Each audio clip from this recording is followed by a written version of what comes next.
Hi there, this is Manny with Classic Auto Repair, and I have an update on the 49 GMC truck. Making good progress on it. Today I hooked up the oil pressure sending unit for the dash gauge. That's had an electric sending unit here, but it would not work with the gauge that's in the dash. I had to connect a pressure hose and fittings, route it through the firewall, and then mount it onto the back of the oil pressure gauge. Unfortunately, the temperature gauge is not working, and I can't get it to work because the capillary is either broken and the line is open, so it's not creating the readings that we need. So I ordered a under the dash temperature gauge so I can at least monitor temperatures as I'm road testing and checking different things. Right now I have the air conditioning finished. It's air conditioning is charged. Let me get it started here.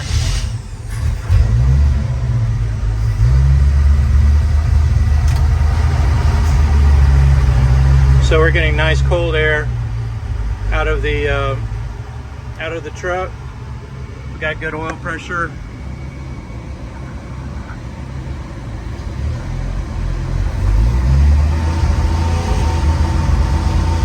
Kind of hard to see down there, but yeah, I've got good oil pressure. Amps is working, and the fuel gauge is kind of working, but not really. It's showing below.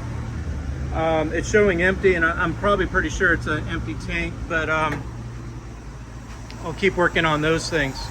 Like I said, right now I've got the air conditioning compressor working. Freon is charged in the truck. I have all the electrical completed on this side. Just got to hook up a air conditioning duct. Connected the pan on the bottom, kind of seeing how things are fitting with the insulation on that. About 3-4 road tests now have been completed, so I know I'm gonna have to put some gas in it. But like I said, mechanically, I'm trying to get this thing where it needs to be. And like I said, I just finished the charge on the air conditioning system. I put some yellow dye to help find leaks in the future. Right now, there's no leaks in the system. I discharged and ran a test for an hour to make sure there was no leaks on any of the lines. So we're looking real good there.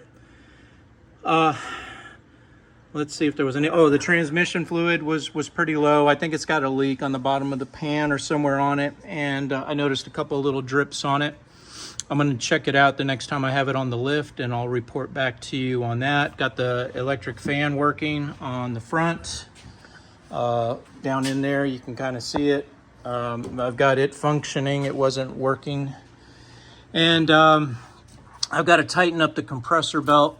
It felt a little floppy to me when I was charging the air, so I'll get that done as well. The steering was getting in a bind. I don't know if it is still or not. On my last 2 road tests, I made notes of that, but basically when you turn, it feels like it stops turning easily, kind of getting in a bind. And I think the culprit is right here, where you can kind of see the wear spots on the metal of that thing right there. I believe the shaft was down too far, and it was hitting on the knuckles on this side, and then down below on the lower one as well. So I adjusted these sets to allow the bar to be further tucked in to give a little bit more opening for the universal joint. And I also lubricated the slip joint down here. This moves in and out as you go over bumps.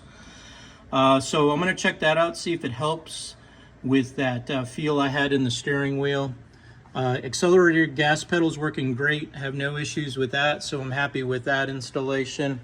And like I said, I just keep driving it. It's starting every day, no problems. Don't know if it's going to power out that well. I have to get it a little bit more high speed, but I'll do that as I get when I get the gauges working, so I can monitor the temperature. The oil pressure now is working.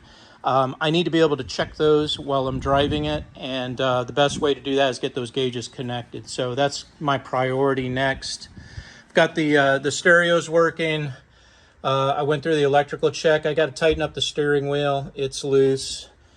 And just kind of keep moving forward on it, on the things that I can tackle and get done on this visit. The main thing I want to do is get this mechanically drivable, make sure that all the oil, fluids and everything are topped off and everything is doing what it's supposed to mechanically.